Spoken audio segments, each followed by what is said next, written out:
નમો અરિયંતાણમ, નમો સિદ્ધાણમ, નમો આયર્યાણમ, નમો વજ્જાયણમ, નમો લોએ સૌવસાવણમ, એસો પંચ નમુકારો સૌવ પાવપણાસણો, મંગલાહાણમ ચ સૌવેસી બ્રહ્મમ વૈ મંગલમ.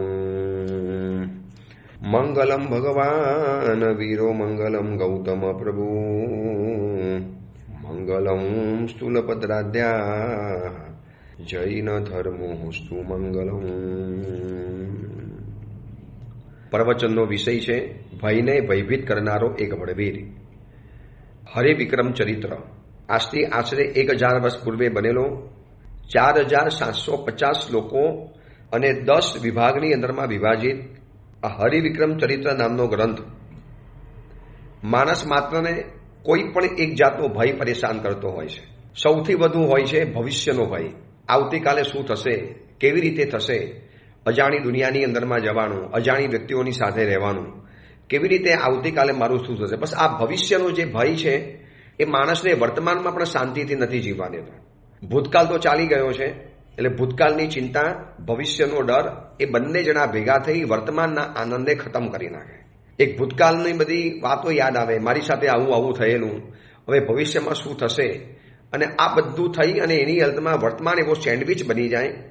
તો આ હરિવિક્રમ ચરિત્રના ગ્રંથની અંદરમાં જે હરિવિક્રમ રાજપુત્ર છે એની એક કથા જાણવા જેવી એટલા માટે છે. કદાચ આ આચાર્ય ભગવંતે જે આ ગ્રંથ બનાવ્યો છે એની પાછળ ઉદ્દેશ આ જ હશે કે માનવ જાતને એવી પણ એક કથા બતાવીએ કે તમારા જેવો જ માનવ, તમારી જેવી દુનિયામાં રહેનારો, આવો જ માનવ લોકની અંદરમાં ધરતી ઉપર રહેનારો, આ કોઈ દેવ નહોતો, આ કોઈ ઇન્દ્ર નહોતો, આ કોઈ ગંધર્વ નથી, મનુષ્ય માત્ર જ છે. આ સામાન્ય માણસ જેવો માણસ છે, પણ એને પોતાના સત્વ દ્વારા, હિંમત દ્વારા, વીરતા દ્વારા જે રીતે ભય ઉપર વિજય પ્રાપ્ત કર્યો, ભયને ભયભીત બનાવી દીધો.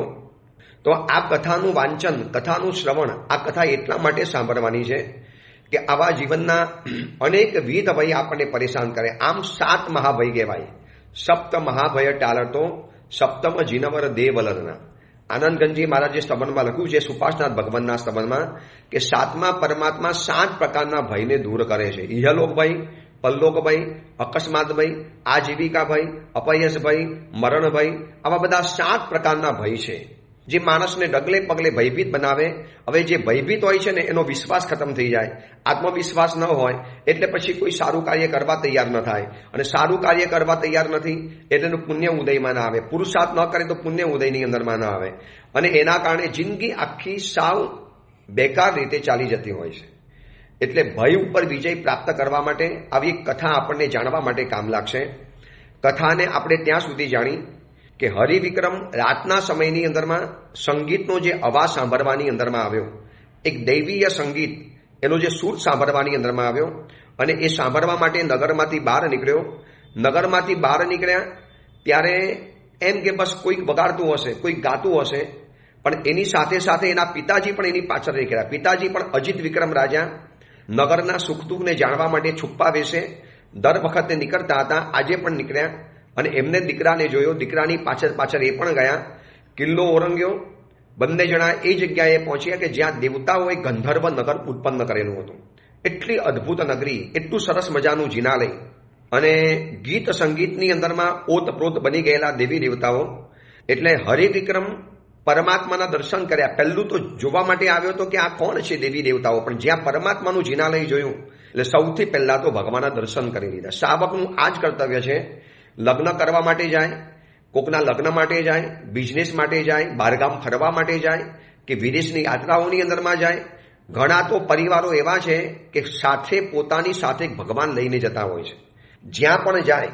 અને છતાં પણ એવું કદાચ ન ફાવતો હોય તો જે પણ નગરમાં જાઓ, જ્યાં ખબર પડે કે અહીંયા પરમાત્માનું એક જિનાલય છે, એના અવશ્ય દર્શન કરી લેવાના. હવે ઋષભદેવ પરમાત્માનું જે જિનાલય દર્શન કર્યા, વંદન કર્યા, સ્તુતિ કરી, અને દેવીઓનો સમૂહ જે પરમાત્માની ભક્તિ કરતો હતો, અને પાછળ જિનાલયની પાછલા ભાગની અંદરમાં દેવોનો સમૂહ ત્યાં એકઠો થયેલો હતો. સુરોનો સંઘ, દેવતાઓનો સમૂહ. એટલે રાજપુત્ર જીનેશ્વર ભગવાનના દર્શન કર્યા પછી મંદિરના પાછલા ભાગની અંદરમાં ગયો. દેખો, એને ડર નથી. સાહસ એના રગરગની અંદરમાં છે. આવા કોઈ અજાણ્યા દેવતાઓની પાસે જઈએ, એ લોકો શું કરી લે, શું કરશે મારી સાથે, શું કરવાના હતા? આપણે અગર સ્પષ્ટ છીએ, આપણે સાપ છીએ, તો આપણું કોઈ કશું નથી બગાડી શકતું. એમ કહેવાય છે કે વઢવાણની અંદરમાં એક શું શાવક હતા, રતિલાલ જીવણભાઈ, જેમના નામનો ઉપાશ્રય છે માટુંગાની અંદરમાં જીવણ અબજી ઉપાશ્રય. આ રતિભાઈ જીવણભાઈ એટલો બધો સજ્જન શ્રાવક, એટલો બધો દયાળુ શ્રાવક. એક વખત વઢવાણમાં પોતાના કામ માટે રસ્તામાંથી ચાલીને જતા હતા. ત્યાં દૂરથી એક સમાજનો મોહલ્લો આવ્યો અને એ સમાજના મોહલ્લામાં, એટલે શેરી કહેવાય, ગલી કહેવાય, ત્યાં એ સમાજ વધારે રહેતો હતો અને એ સમાજ ક્રૂર કહેવાય, ઘાતકી કહેવાય, હિંસક કહેવાય. અને એમની શેરીની અંદરમાં એક ભયંકર સાપ નીકળ્યો. હવે જેવો નીકળ્યો ને એટલે બધા લાકડી લઈને આવે, મારો, ખતમ કરો, પથ્થરો મારો, મારો મારો કાપો અવાજ આવ્યો. એટલે રતિભાઈ જીવણભાઈ એ ગલીની અંદરમાં જોવા માટે ગયા. જોયું તો એક ભયંકર સર્પ ગભરાઈને ખૂણામાં પડેલો છે અને આ બધા એની ઉપર પથ્થર અને લાકડીઓનો માર મારવા તૈયાર થયા છે. જઈને કીધું, ભૈયા ઉભા રહો, આ એક જીવને કેમ મારો છો? અરે શેઠ, બધાને જાણતા હતા કે આ રતિભાઈ શેઠ, રતિભાઈ શેઠ, આ સાપ છે, કોબરા જેવો, કિંગ કોબરા જેવો ભયંકર ઝેરી સાપ. સાહેબ મારી નાખશે એમને બધાને. પણ કોને કીધું બધા સાપ તમને મારે? પણ સાહેબ આવી રીતે સાપને કંઈ જીવતો લગાતો હશે?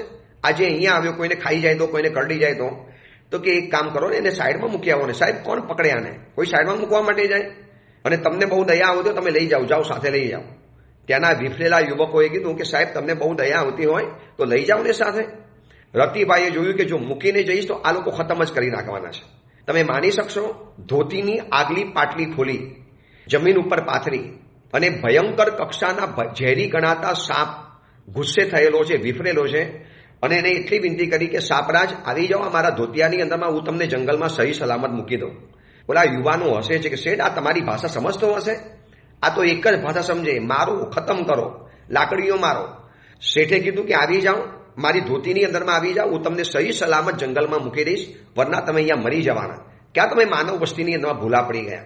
તમે માનશો, રતિભાઈ જીવણભાઈના પુસ્તકના પ્રસંગની અંદરમાં, એમના પ્રસંગોના પુસ્તકની અંદરમાં આ વાત લખી છે કે સાપ સરકતો સરકતો જીવણભાઈના ધોતીના છેડાની અંદરમાં આવીને બેસી ગયો. લોકો કે સાહેબ આપ છોડી દો, ડંખ મારશે ગમે તારે, મરી જશો, પલ્લોક રવાના થઈ જશો, જિંદગી ટૂંકાવી નાખવી છે. બધું જ કીધું, છતાં પણ એક વિશ્વાસ, જો ભય નથી. જે વ્યક્તિ કોઈનાથી ડરતો નથી એને કોઈ ડરાવી નથી શકતું.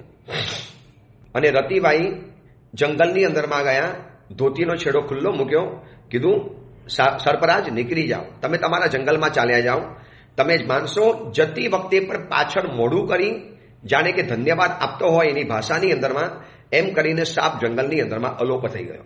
ઓલા લોકો સમાજવાળા પાછળ જોવા માટે આવ્યા. જોયું તો ખરા શેઠનું શું થાય છે, શેઠને કેવો ડંખ મારે છે. આ દ્રશ્ય જોયા પછી સમાજવાળા આભા થઈ ગયા કે શેઠ આ સાપે તમને કાંઈ પણ ન કર્યું. અને એ વખતે રતિભાઈ કહે છે કે ભાઈ એને ખબર હતી કે હું એનાથી ડરતો નથી અને એને મરવું ન હોય તો મારી પાસે આવી શકતો હતો. અને જે વ્યક્તિ પોતે સ્વયં અભય છે, નિર્ભય છે, એને કોઈ ભયભીત નથી બનાવી શકતું. હવે આ રાજપુત્ર હરિવિક્રમ પણ આવો સાહસિક માણસ, દેવતાઓનો આખો સંઘ બેઠો છે, અપ્સરાઓ બધી અંદરમાં નૃત્ય કરે છે, ભક્તિ કરે છે, ગીત વગાડે છે, સંગીત વગાડે છે. અને આ સુરોનો સંઘ, દેવતાઓનો સંઘ ત્યાં પાછળ બેસીને અલગ મલકની વાતો કરે છે. અને જ્યાં દેવતાઓના સમૂહની અંદરમાં જાય છે ત્યાં એનો એક મોટો જે નાયક જેવો વ્યક્તિ કહેવાય, એક મુખ્ય વ્યક્તિ જે કહેવાય, એને આ કુમારને આવતા જોયા. અને કુમારને આવતો જોયા પછી એનું જે તેજ, એનું જે સૌંદર્ય, એમ લાગે કે દેવતાની સામે માણસ ઊભો રહે એટલે જાણે કે હંસલાઓની વચની અંદરમાં કાંકરો જઈને ઊભો હોય એવું લાગે. હીરાના ઢગલાની અંદરમાં એક કાંકરો કેવો કારો કારો અલગ પડી જતો હોય. પણ હરિવિક્રમને એવું રૂપ મળેલું, એવું તેજ મળેલું, એવું સૌંદર્ય મળેલું, એની શરીરની એક આભાજ, એની આખી એક ઓજસ્વીતા અલગ હતી. અને એના દેવતાઓના સમૂહની અંદરમાં જ્યારે જ્યાં જાય છે, હજી એ જઈને પૂછે છે કે સાહેબ આપ કોણ છો, ક્યાંથી પધાર્યા છો, કેવી રીતે આ પરમાત્માની ભક્તિ કરો છો, આ તમારું સંગીત મને બહુ ગમે છે. આવું કંઈક હજી બોલવાનું શરૂ કરે એની પહેલા મુખ્ય દેવતા આવીને નમ્રતાથી, ઉતાવળથી કીધું કે હે રાજપુત્ર હરિવિક્રમ, તમે અમારા આજે મહેમાન છો, આપ પધારો. આપના જેવા રાજપુત્ર અમારા ત્યાં પધાર્યા, અમને બહુ આનંદ થયો, બહુ અમને ખુશી છવાઈ ગઈ. આ શબ્દો સાંભળે છે પાછળ બેઠેલા અજીત વિક્રમ પિતાજી. અને પિતાજીની પણ છાતી ગદગદ ફૂલાઈ ગઈ કે મારા દીકરાને દેવતાઓ પણ જાણે છે, દીકરાઓને પણ મારા પુત્રના પરાક્રમની ખબર છે. અને જે રીતે એનો હાથ પકડીને આગળ લઈ ગયા, આટલા દેવતાઓના સમૂહની અંદરમાં પણ હરિવિક્રમ આખો એક અલગ જ દેખાય છે. એટલા માટે તો અપ્સરાઓ આ બધી એની ઉપર મોહાઈ ગઈ. આ સુર સુંદરીઓ, દેવોની નારીઓ એની ઉપર મોહાઈ ગઈ હતી. અને એ લોકોએ જે સિંહાસન બતાવ્યું એની ઉપર જઈને બેઠો. આખા દેવતાઓનો સમૂહ છે, વિચારી લેજો, આખો દેવતાઓનો સમૂહ અને એની અંદરમાં હરિવિક્રમ જઈને બેઠેલો છે. હવે દેવતાઓની સામે માનવ ગમે એટલો રૂપવાન હોય, સૌંદર્યવાન હોય, પણ ઝાંખો જ પડી જાય. ઉલટાનું એમ લખે છે આ ગ્રંથકાર કે હરિવિક્રમના તેજ દ્વારા જાણે કે દેવતાઓના ચહેરા ઓર વધારે ચમકવાની અંદરમાં આવ્યા. અને પિતાજી આ બધું જોઈ જોઈને હરખાય છે કે એવું કેવું એને મણિમય રત્નજડી સિંહાસન આપ્યું, એની ઉપર કેવી રીતે હરિવિક્રમ જઈને બેઠો. જો આ હરિવિક્રમનો આત્મવિશ્વાસ તૂટતો નથી. આ બધાની વચમાં જઈને મારે શું કરવાનું, શું વાત કરવાની, કેવી રીતે કરવાની. આજે એવા કેટલા યુવકો ઉપાસેની અંદરમાં આવે ને, જાણે કે ચહેરા ઉપર મૂંઝવણ હોય, શું વાત કરું, શું બોલું, કેવી રીતે વાત કરું. પછી મમ્મીને કે મમ્મી તમે કોને, મમ્મી જરા આમ કોને. અરે તમે પુરુષ છો, તમે મર્દ છો, તો તમારી પાસે આટલી પણ હિંમત ન હોય, આટલી પણ આવડત ન હોય કે ગમે તે વ્યક્તિ સાથે હું બિંદાસ વાતચીત કરી શકું. અજાણ્યા દેવતાઓના સમૂહની અંદરમાં હરિવિક્રમ એમના આપેલા સિંહાસન ઉપર જાણે એક સિંહ જઈને બેઠો હોય એવી રીતે આરામથી બેઠો, જાણે કે દેવતાઓની સુધર્મ સમા ભરાઈ હોય અને સ્વર્ગના એક ઇન્દ્રની જેવો આપ શોભી ઉઠ્યો. દેવતાઓની વચની અંદરમાં ઇન્દ્ર જેવો દેખાય. અને અજિત વિક્રમ રાજા પોતાના પુત્રનું આ માનપાન, પોતાના પુત્રની આ પ્રતિષ્ઠા, પોતાના પુત્રનો આ સત્કાર જોઈ એનું અંતઃકરણ અસામાન્ય આનંદથી ભરાઈ ગયું. ઓહો, કેવું કુમારનું સાહસ, કેવી એની હિંમત, કેવું એનું ધૈર્ય છે, કેવી એની મધુરતા છે, કેવો એનો આત્મવિશ્વાસ છે, કેવું એનું રૂપ છે. આજના સમયના યુવકો માટે આ કથા એટલા માટે મહત્વની બતાવું છું કે આજના યુવકો બધી જગ્યાની અંદરમાં નાસીપાસ છે. પરીક્ષા આપવા જાય તો પણ નાસીપાસ, ઇન્ટરવ્યૂ આપવા માટે જાય તો પણ અંદરથી બેચેન છે. શું થશે, મારો ઇન્ટરવ્યૂ પાસ થશે કે નહીં થાય. એટલા બધા અંદરથી ભયભીત છે કે હકીકતમાં એ લોકો પાસે આવડત છે, સ્કિલ છે, પણ આ અંદરનો જે ડર, અંદરનો જે ફિયર, એના કારણે આખું બધું પાણી ફરી જાય. આ હરિવિક્રમને જોજો, આટલા દેવતાઓની વચની અંદરમાં પોતાનો આત્મવિશ્વાસ નથી ગુમાવતા. આ દેવતાઓની વચમાં જઈને મારે શું કરવાનું, અરે આ તો બધા દેવતા છે, એની સામે મારું શું ચાલે, આવું વિચારતો જ નથી. એવું શેના માટે વિચારવાનું, હું મારું કરીશ, એમનું કામ કરશે. અને દેવતાઓની સાથે આ બેઠા છે અને કેવી એની કલા છે, આ પિતાજી વિચારે છે, કેવું એનું ગુણરાગીપણું છે, કેવી એની ચિત્તની પ્રસન્નતા છે. ખરેખર આ મારો દીકરો કોઈક અલગ જ છે, દેવતાઓને પણ આ જીતી નહીં શકાય, દેવતાઓની વચમાં પણ સમાન રીતે શોભી રહેલો છે. અને આ બાજુ હરિવિક્રમની અને દેવોની સાથેની વાતચીત શરૂ થઈ. બંને જણા પરસ્પર એકબીજાનો વિનય, એકબીજાનો વિવેક, એકબીજાનો રિસ્પેક્ટ જાળવે છે. આ બધી વાતોચીતો કરતા હરિવિક્રમ એમ કહે છે કે હું તો અહીંયા તમારું નૃત્ય, ગીત, એના સૂર અને એના શબ્દો સાંભળીને આવ્યો છું. તમારું ગીત આખા અમારા નગરની અંદરમાં સંભળાઈ રહેલું છે. અને હું મારી મહેલની અગાસી ઉપર ગયો, ત્યાં તમારું આ સંગીત સાંભળવા માટે આવ્યો. તમારું દિવ્ય નાટક, દિવ્ય સંગીત મારે જાણવું છે, મારે જોવું છે. શું એ તમારા મધુર શબ્દો છે, શું સૂર અને તાલ અને લઈ રહેલા છે. તો દેવતાઓએ કીધું ચલો આપણે બધા ભેગા થઈને જઈએ આદિનાથ ભગવાનના પ્રાસાદની અંદરમાં અને ત્યાં જઈને આપણે એક નાટક વગેરે કરીએ. તમારી જે પણ ઈચ્છા છે, ગીત, નૃત્ય, નાટક, સંગીત બધું ત્યાં જઈને વગાડી દઈએ. દેવતાઓનો પણ વિવેક જોજો કે જો સંગીત વગાડવું જ છે, ગીત ગાવું જ છે, નૃત્ય કરવું જ છે, તો ભગવાનના દરબારમાં કેમ ન કરી શકાય, ત્યાં કેમ ન કરીએ. ત્યાં કરશું તો ઉલટાનું પુણ્યનો બંધ થવાનો. સમજી ગયા ને. સંગીત ગાવું જ છે, ભક્તિ કરવી છે, નૃત્ય કરવું જ છે. હું પણ લોકોને પ્રવચનમાં એ સમજાવું છું કે તમારે ગરબા રમવા જ છે તો દેરાસરમાં જઈને રમો ને. પણ કે સાહેબ આયોજન નથી થતું, બસ તકલીફ ત્યાં છે. અને હું તમને બીજી મહત્વની વાત બતાવું, આ કથામાં વાત નીકળી છે માટે બતાવું છું. જાણે કે હરિવિક્રમ ચરિત્ર આપણને આ વાત સમજાવે છે કે આપણે વિરોધ કરવાની અંદરમાં બહુ સુરા છીએ. આ નવરાત્રિના ગરબા આવશે એટલે ચારે કોરથી સમણી ભગવંતો હોય કે સાવક સાવિકાઓ હોય કે માતા પિતાઓ હોય કે સમાજના બધા વ્યક્તિઓ હોય, વિરોધ કેટલો બધો કરશે. આવા ગરબા ન થવા જોઈએ, આટલું બધું એનું જે થઈ ગયું છે પ્રોફેશનલિઝમ એ પણ ન થવું જોઈએ, આટલી બધી પૈસા આપીને જે બધી વહીવટ વગેરેની પ્રક્રિયાઓ થાય છે એ પણ ન થવી જોઈએ, છોકરીઓ ગરબા રમવા જવું જ ન જોઈએ, છોકરીઓ સાથે કેટલું બધું ખરાબ થાય છે. હું એમ કહું છું કે વિરોધ બધો તમારો જાય છે, બધો જ વિરોધ તમારો માન્ય, પણ આપણે સામે કોઈ વિકલ્પ આપ્યો? ચલો માની લીધું દીકરીઓ ગરબા રમવા નહીં જાય, માની લીધું, તમે એને સમજાવી, અમારા જેવા સાધુ સાધ્વીજીઓ સમજાવી ગરબા રમવા નહીં જાય, તો હવે એને ગરબા તો રમવા છે, શોખ તો છે જ, તો એને શું કરવાનું? તો એની સામે આપણે કોઈ વિકલ્પ આપ્યો, ઓપ્શન આપ્યો છે? આપણે ખાલી અગેન્સ્ટ ગયા, ઓપ્શન ક્યારે આપતા જ નથી. તો એની સામે ઓપ્શન એ છે કે સકલ જૈન સંઘ આ 9 દિવસ એક પરમાત્મા ભક્તિનું વિશિષ્ટ આયોજન કરે. સકલ જૈન સંઘ પોતપોતાના સંઘોની અંદરમાં મર્યાદાપૂર્વક બહેનોના અલગ અને ભાઈઓના અલગ, બિલકુલ આર્ય પરંપરા મુજબ વિશાળ દેરાસરો છે. દેરાસરમાં ભક્તિનું આયોજન કરો. ઉપાસેના મોટા મોટા હોલ હોય, નીચે આમિલસારાનો હોલ હોય, ત્યાં તમે ભક્તિનું આયોજન કરો. અને નેમનાર પરમાત્માના ગીતો, આદિનાર પરમાત્માના ગીતો, સંયમના ગીતો, બીજા એવા ફાસ્ટ ઝડપી ગીતો જે ગરબા જેવા હોય છે, આ બધા ગીતો દ્વારા ભક્તિ કરાવડાવો. જો લોકોને નાચવું છે, હું તમને કહું 100માંથી 90 દીકરી કે 50 દીકરીઓ અહીંયા આવતી થઈ જવાની. એને કે ત્યાં જવું છે એવું નથી, એને તો મોજ મજા કરવી છે, નાચવું છે, થોડોક આનંદ પ્રમોદ લૂંટવો છે. પણ તમે જોજો જૈન શાસનની અંદરમાં વિરોધ ઘણો છે, પણ વિકલ્પ આપવાની વાત નથી આવતી. ટીવી નહીં જોવાનું, મોબાઈલ નહીં જોવાનો. તો ભાઈ નથી જોવાનું, તમે સામને એવું કંઈક આપો ને, એવી સરસ મજાની કથાની પુસ્તિકાઓ, અથવા તો એવું કંઈક અમને આપો, એ પાઠશાલા એવી અમને બનાવી આપો કે જે પાઠશાલામાં 3 કલાક જઈએ અમારો ટાઈમ પાસ થઈ જાય. એને મનોરંજન જોઈએ છે, જ્યાંથી મળશે ત્યાંથી લેવા તૈયાર છે. ટીવીથી આપો, ટીવીથી, અને ટીવીના બદલે તમે કથા સાહિત્યથી આપો તો એના દ્વારા. હું ચોમાસામાં કે શેષકાલમાં શિબિરો કરું છું, એમાં કથાઓ જ્યારે આવી સમજાવું ને ત્યારે કલાકોના કલાકો છોકરાઓ ઉપાસ એમાં બેસાડે. અને માતા પિતાને કહેવાવું પડે, ભાઈ હવે ઘરે આવ. હવે જે છોકરાને ટીવીની સામેથી ઉઠાડવો પડતો હોય એને ઉપાસ એમાંથી ઉચકીને લઈ જવો પડે છે. દરેકને જોઈએ છે મનોરંજન. તમે સારું આપો તો સારું, ને સારું નહીં આપો તો ખરાબમાં ચાલી જવાના. હવે આ નવરાત્રિના ગરબાની અંદર માનો આવું કોઈક જગ્યાએ આયોજન પણ થયું હોય ને, એનોય પાછો વિરોધ.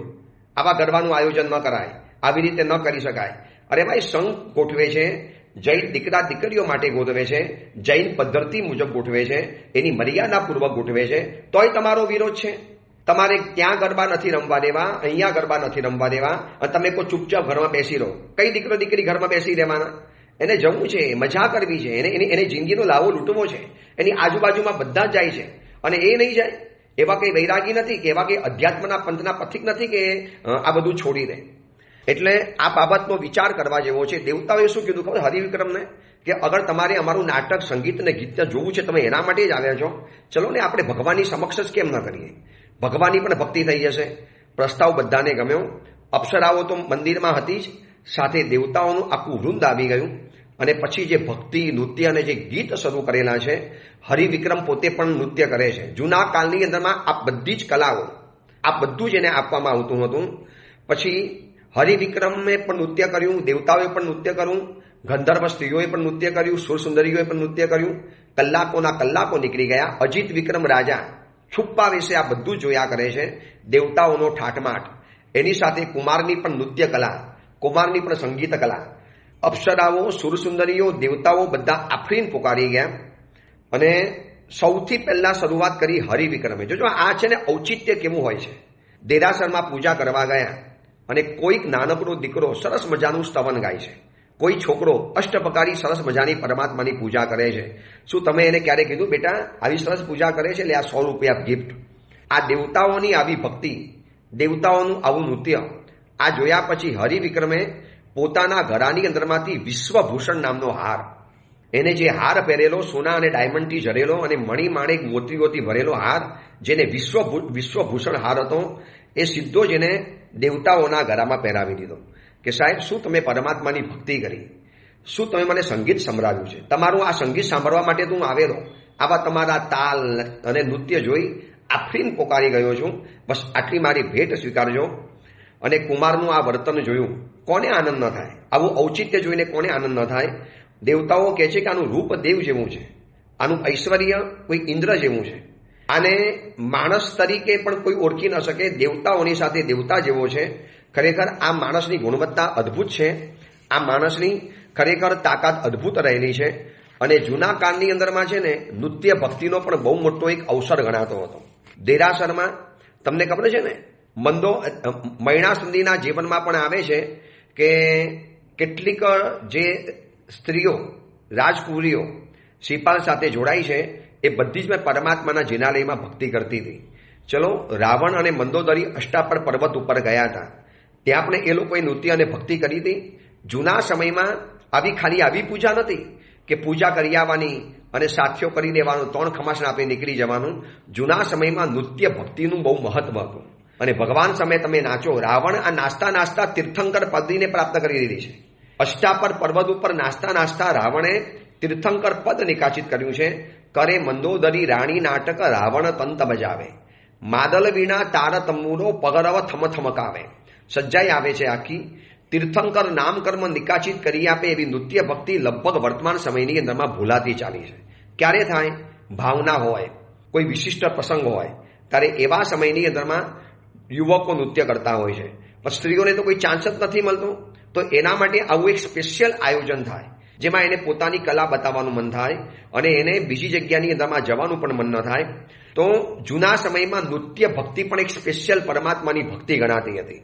એટલા માટે તો આ ચામર નૃત્ય છે. પણ ચામરને ખાલી આપણે પગ હલાવવા પૂરતું રવા દીધું. ચામર એટલે નૃત્ય ભક્તિ હતી. પ્રભુની સામે મન મૂકીને, શરમ કાઢીને, કોઈને જે પણ લાગે બસ 10 મિનિટ બસ નાચવું છે, કૂદવું છે. ભગવાન આપ મળ્યા એના આનંદની અંદરમાં હું ઝૂમી ઉઠ્યો છું. આવી નૃત્ય ભક્તિ પતી ગઈ. દેવતાઓને એને હાર અર્પણ કર્યો, વિશ્વભૂષણ. અને દેવતાઓ વિચાર કરે કે મનુષ્યમાં ઉત્પન્ન થયેલો આ કુંવર તેજસ્વી દેવ જેવો દેખાય છે અને એને તો સંપત્તિ પણ તૃણ જેવી દેખાય છે. કેનું આનું ઔચિત્ય છે? ઇન્દ્રદેવના આગમન જેવી શોભા આની થઈ છે. એટલે પછી દેવતાઓ અને હરિવિક્રમનો હવે સંવાદ શરૂ થાય છે. બધા નૃત્ય ભક્તિ કરીને બહાર આવ્યા અને દેવતાઓ અને હરિવિક્રમનો આ એક સંવાદ ચાલે છે. અને એ વખતે દેવ કહે છે કે હે હરિવિક્રમ, તમારા આવવાના કારણે અને તમારા શુભ લક્ષણોથી અને તમારા આવા અસાધારણ રમ્ય સૌંદર્યથી અમને એમ લાગે તમે કોઈ સામાન્ય મનુષ્ય નથી, તમે કોઈ વિશિષ્ટ પ્રકારના મનુષ્ય છો. અને એ વખતે કુમાર કહે છે કે બસ આપના દર્શનથી હું પોતે કૃત્ય થયો છું. તો જો આ વાતચીત કરવાની કલા, પોતાની આવી વખાણ કર્યા, પોતાની આવી પ્રશંસા કરી, એનાથી સામે ઉલટાનો એ લોકોનો આભાર માને છે. કુમાર અને દેવતાઓનો આ સંવાદ સાંભળવા જેવો છે, જેથી આપણને પણ ખબર પડે કે તમારા ઘરની અંદરમાં કોઈ બેસવા માટે આવ્યું. તમારા ઘરની શોભા, ઘરનું રાજ રચેલું, ઘરનું ઇન્ટિરિયર, ઘરની બધી સમૃદ્ધિ જોઈ અને કોઈ વખાણ કરે કે વાહ, શું બનાવ્યું છે, શું બનાવ્યું છે. એ વખતે એમ જ કહેવાનું કે આ બધી દેવ અને ગુરુની કૃપા છે, આ બધાની મહેરબાની છે, તો અમે જીવનની અંદરમાં આગળ વધીએ છીએ. અને કુમાર કહે છે કે આપના દર્શનથી હું પોતે કૃતકૃત્ય થયો છું અને મારા નિર્મિમેશ નયનનું સાર્થક્ય હવે મને ખબર પડી કે મારી આંખો કેમ પલકતી નથી. ઉલટાના હવે સામે દેવ કહે છે કે હરિવિક્રમ, તારા આવવાથી અમારી યાત્રા સફળ થઈ. અમે તો દર વખતે દેવતાઓ આવી રીતે ભક્તિ કરવા નીકળીએ. અમે તો દેવતાઓ છીએ, ગંધર્વ દેવો છીએ. બસ આવું સંગીત, નૃત્ય અને ગીત તો અમારો પ્રાણ છે. અમે અલગ અલગ જંગલોમાં જઈએ અને અલગ અલગ જગ્યાની અંદરમાં જિનાલયોનું નિર્માણ કરી અને આવી પરમાત્માની નમૂન પરમાત્માની ભક્તિ કરીએ. જ્યાં પરમાત્માના જિનાલયો હોય ત્યાં અમે ખાસ ભક્તિ કરવા જઈએ. આજે પણ પ્રાચીન જિનાલયોની અંદરમાં રાતના સમયમાં કેટલા કહે છે કે અંદરથી મધુર સંગીતના અવાજો આવે છે. આવા કેટલાય લોકો કહે છે. આવા જ દેવી દેવતાઓ પ્રાચીન પરમાત્માના જિનાલયમાં અને જિનાલયની પવિત્રતા અકબંધ હોય તો એવા જિનાલયમાં ભક્તિ કરવા માટે આવે છે. આ દેવતાઓ એ જ કહે છે કે કુમાર, તમારા આવવાથી તો અમારી યાત્રા સફળ થઈ. તમે અમારી સભાને ધન્યવાદ પ્રાપ્ત થયો. આ પૃથ્વી ફળદ્રુપ છે એવું તમને જોઈને અમને લાગે છે. તો અમે તમારા મનને કોઈ પણ દુખાવ્યું હોય તો દોસ્ત માફ કરી દેજો. ચલો આપણે ફરી વખત ભગવાન પાસે જઈએ અને ભગવાન પાસે માફી માંગીએ. કુમાર કહે છે કે જેવી તમારી ઈચ્છા, આપણે જઈશું ભગવાન પાસે, ફરી વખત જઈશું, કોઈ વાંધો નથી. વરી વખત પરમાત્માની પાસે ગયા, વરી પાછી પરમાત્માની ભક્તિ કરી, વરી પાછું ગીત સંગીત સંભળાયું, જ્યાં સુધી હરિવિક્રમને એમ થાય કે બસ આજે પેટ ભરીને દૈવીય સંગીતને માણ્યું, દૈવી સંગીતને જાણ્યું. વરી પાછા બહાર આવ્યા અને કુમાર કહે છે કે હે દેવો, બસ આપનો ખૂબ આભાર. આપે આવી મને પરમાત્માની ભક્તિમાં ભાજન બનાવ્યો. દેવતાઓની વચની અંદરમાં મારા જેવા મનુષ્યને આપે એક સ્થાન આપ્યું. ત્યારે દેવતાઓ કહે છે કે શું તમે આ બોલો છો? તમે પણ દેવ જેવા જ છો. આ તમારું તેજ, તમારું પુણ્ય, તમારી ઔચિત્ય, તમારી ઉદારતા, આ તમારી સંગીતની કલા, જો અમારી બધી જ દેવીઓ તમારી ઉપર આફરીન છે. આટલી બધી દેવીઓ આફરીન છે છતાં પણ પોતાનું ચારિત્ર, પોતાનું શીલ કે પોતાની મર્યાદા કુમાર ચૂકવવા તૈયાર નથી. અને દેવતાઓ વખાણ કરે છે હરિવિક્રમના અને હરિવિક્રમ વખાણ કરે છે દેવતાઓના. અને આ બધું કરતા કરતા દેવતાઓ કહે છે કે કુમાર, હવે અમારો જવાનો સમય થઈ ગયો છે, અમે મધ્યરાત્રિની અંદરમાં આવીએ અને પાછલી રાત સુધી અમે આવી રીતે ભક્તિ કરીએ. હવે અમારો જવાનો સમય છે, તો બોલો તમારી શું ઈચ્છા છે, શું તમારે જોઈએ છે, માગો એ તમે અમે તમારું ઈચ્છિત પૂરું કરીશું. યાદ રાખજો કુંવર, દેવતાઓનું દર્શન ક્યારે નિષ્ફળ નથી જતું. કોઈ પણ દેવતા જ્યારે આવે, અને આ પ્રવચન સાંભળનારા શ્રોતાઓને કહું છું કે જ્યારે પણ કોઈ પણ દેવતાનું સાક્ષાત દર્શન થાય, દેવ ક્યારે ખાલી હાથે નહીં જાય, આપીને જ જશે. છેવટે કોઈક વિદ્યા, કોઈક સિદ્ધિ, કોઈ અપૂર્વ તાકાત તમે ઈચ્છિત પ્રગટ કરો તો ઠીક છે, ન કરો તો એ તમને કંઈ ને કંઈ આપીને જ જવાના. આ દેવતાઓનું દર્શન અમોઘ કહેવાય છે. તીર્થંકર ભગવાનનું પણ દર્શન અમોઘ છે. પ્રભુની પાસે જઈએ કંઈક તો આપણને ફાયદો થાય ને થાય. હવે દેવતાઓનો સમૂહ કહે છે કે કુમાર અમે તો જઈશું, પણ અમે તમારું ઈચ્છિત કરીને જઈએ છીએ. બોલો શું ઈચ્છા છે, તમે કોઈએ તમારી ઈચ્છા પરિપૂર્ણ કરીએ. હવે જો એનું સત્વ જોજો, કુમાર શું કહે છે કે તમારા જેવા દેવોના દર્શન થયા, મારી બધી ઈચ્છા પૂરી થઈ ગઈ, મારી કોઈ ઈચ્છા નથી. તમે વિચારી લેજો, દેવતા ખુલ્લી ઓફર આપે છે, બ્લેન્ક ચેક, જેટલો ફિગર લખો એટલો લખી નાખો. માગી શકતો તો કરોડો ઘોડા આપો, લાખો હાથીઓ આપો, એવી મને કન્યાઓ આપી દો, મને એવી શક્તિઓ આપી દો, મને એવી વિદ્યાઓ આપી દો. આ બધી જ લોભ, લાલચ અને આ બધી જ ઈચ્છાઓથી મુક્ત છે હરિવિક્રમ. અને કહે છે આવું સરસ મજાનું મને નૃત્ય ભક્તિના સંગીત સંભળાવ્યું. વર્ષો સુધી મારા કાનની અંદરમાં આના સૂર ગુંજવાના, આના તાર મારા હૃદયની અંદરમાં હંમેશા યાદ રહેવાના. હું તમને ક્યારે પણ નહીં ભૂલી શકું. તમારા દર્શન થયા એ જ મારું પરમ સૌભાગ્ય છે. દેવતાઓ કહે છે કે મિત્ર, એવું નહીં ચાલી શકે, કંઈક તો તમારે રજૂ કરવું પડશે. કુમાર કશું માગવા તૈયાર નથી અને દેવતાઓ આપ્યા વગર રહેતા નથી. સાચું કહેજો, આ જગ્યાની અંદરમાં હું અને તમે હોઈએ તો આપણે શું માગી લઈએ. ખાલી લિસ્ટ બનાવો. લિસ્ટ બનાવતા 24 કલાક થાય. આ આપો, પેલું તો જોઈએ જ, આ તો મારી ઈચ્છા છે, હું તો આવું વર્ષોથી ચાહતી હતી, આવું ઈચ્છતો હતો, મને આવું તો જોઈતું જ હતું, હું આવું ઈચ્છતી હતી ને ઈચ્છતો હતો. આની અંદરમાં આપણા કલાકો બરબાદ થઈ જાય. વિચારજો આ કેવો સાત્વિક પુરુષ છે. દેવતાઓને ધડ દઈને કહી દીધું કે ભગવાન મળ્યા, તમારા જેવા દેવતાઓના દર્શન થયા, મારે બીજું શું જોઈએ. લાલચુ માણસ હોય ને તો કઈ રાજ્યો માગી લે ને કઈ ને કઈ વિદ્યાઓ માગી લે. છેવટે આ ટસનો મસ્ત થવા તૈયાર નથી. દેવતાઓએ કીધું કે તમે છે ને સાત્વિક પુરુષો, તમે એમને તો નહીં લો. તમારા જેવા સાત્વિક પુરુષો ક્યારે દેવતાઓ પાસે માગે નહીં. આ તમારી સાત્વિકતાથી અમે ખુશ થયા છીએ. અને આ પ્રવચન સાંભળનારાને કહું છું, માગશો તો માગવા જેટલું જ મળશે, નહીં માગો તો નસીબની અંદરમાં જેટલું હશે બધું જ મળી જવાનું. માગવું હોય તો હરિયન ભગવાન પાસે જ માગવાનું, એની ના નથી. પણ જે ગમે તારે નહીં માગ્યા કરવાનું કે પ્રભુ મને આ આપો ને પ્રભુ મને આટલું આપી દો. આ તો ગુરુ પાસે જાય તો એ માગ્યા કરે. ઘણા ગુરુના ગુરુવાર ભણતા હોય છે, ઘણા ગુરુના શનિવાર ભરે, ઘણા ગુરુ સપ્તમીઓ ભરે, ઘણા ગુરુને પ્રદક્ષિણાઓ આપે અને માગ્યા જ કરે. બસ મને આટલું આપી દો, મને આટલું જીવનમાં જોઈએ, મને જીવનમાં આટલું કરી આપો. અરે આ ગુરુ તમને ખુદ ગુરુ બનાવી દેશે. માગવો તો ગુરુ પાસે એ માગો. હરિવિક્રમ ના પાડે છે. દેવતા કે અમે આપ્યા વગર તો નહીં જઈએ. દેવતાનું દર્શન અમોઘ હોય. આ બાજુ અપ્સરાઓનો સમૂહ ઉભો છે, રાત્રિનો સમય છે, આકાશની અંદરમાંથી ચાંદની રેલાઈ રહેલી છે. હરિવિક્રમનું રૂપ અદ્ભુત રીતે શોભે છે. કારા ઘુંઘરાના વાલ છે, મોટી લીંબુના ફાળ જેવી આંખો છે, અણિયારું નાક છે, વિશાળ ભાલ પ્રદેશ છે, હોઠ ઉપર ઢળતા છે, એક ચટ્ટાન જેવી છાતી રહેલી છે. અને દૂર બેઠા પિતાજીને અવાજ નથી આવતો, પણ એટલું દેખાય છે કે દેવતાઓની સાથે મારો પુત્ર વાતચીતો કરી રહેલો છે. કેટલો પ્રેમ ભર્યો સંવાદ ચાલે છે. અને આવા રાત્રિના સમયની અંદરમાં દેવતાઓની ખુલ્લી ઓફર, કુમાર માગો, જે માગો એ અમે આપી દેવા તૈયાર છે. પણ કુમાર માગવા તૈયાર નથી. દેવતાઓ આપ્યા વગર રહેવાના નથી. અને એવું આપીને જાય છે આ હરિવિક્રમને કે કદાચ જિંદગીભર માટે માગવા ગયો હોત ને તો પણ આવું કદાચ ન મળત. માગવા માટે ગયો તો રાજ્ય માગત, હાથી ઘોડા માગત, બીજું કશાત માગી લે, દેવતાઈ વસ્ત્રો માગી લે, હીરા માણેક મોતીના ઢગલા માગી લે. પણ આને નથી માગ્યું અને દેવતાઓએ એને એવું જરૂરી આપી દીધું છે. એટલા માટે ન માગો તો સારામાં સારું છે, અને નહીં માગીએ તો આપણું જીવન જરૂરી કાર્ય ભગવાનની કૃપાથી પરિપૂર્ણ થવાનું જ છે. પરમાત્માનો સ્વયંનો પ્રભાવ જ એવો છે. અચિંત્ય શક્તિ જુત્તા હિતે ભગવંતો વિયરાગા સબનું પરમ કલ્યાણા. અચિંત્ય શક્તિથી યુક્ત પરમાત્મા છે. મારે તો તું સમર્થ સાહિબ, મારો સાહિબ સમર્થ છે. શું કામ મારે માગવાનું, શું કામ મારે હાથ ફેલાવાનો? અરે મારા ભગવાન વગર માગે બધું મને આપી દેવાના છે. આની એક મક્કમતા, આનું એક સત્વ, આની નિરહિતા, આની નિર્લેપતા હરિવિક્રમની. અને દેવતાઓ એની ઉપર જે વરસી પડ્યા છે, દેવતાઓ એને જે આપ્યું છે, શું આપ્યું છે એ વાત આપણે આવતીકાલે જાણીશું. આવતીકાલે જાણશો ત્યારે થશે કે વાહ, આવું પણ મળી ગયું દેવતાઓ દ્વારા. માગ્યું હોત તો કદાચ આ ન મળત, કદાચ કુમારને આ માગવાનું મન પણ ન થાત, પણ એમને એવું આપ્યું કે જાણે કે એને બધું જ આપી દીધું. બધું જ માગ્યું હોત અને આ ન મળ્યું હોત તો કશું મળ્યા બરાબર નહોતું. અને બધું નથી મળ્યું અને આ મળી ગયું છે તો બધું જ મળી ગયા બરાબર છે. શું મળ્યું? કુમારને શું આપ્યું? દેવતાઓની દર્શનથી, પરમાત્માની ભક્તિથી એનું શું કાર્ય થયું એની વાત આપણે આવતીકાલે જાણીશું. એ જ મંગલ કામના મંગલ ભાવના. જીજ્ઞાના વિરુદ્ધ કાંઈ પણ બોલાયું હોય તો મિચ્છામી.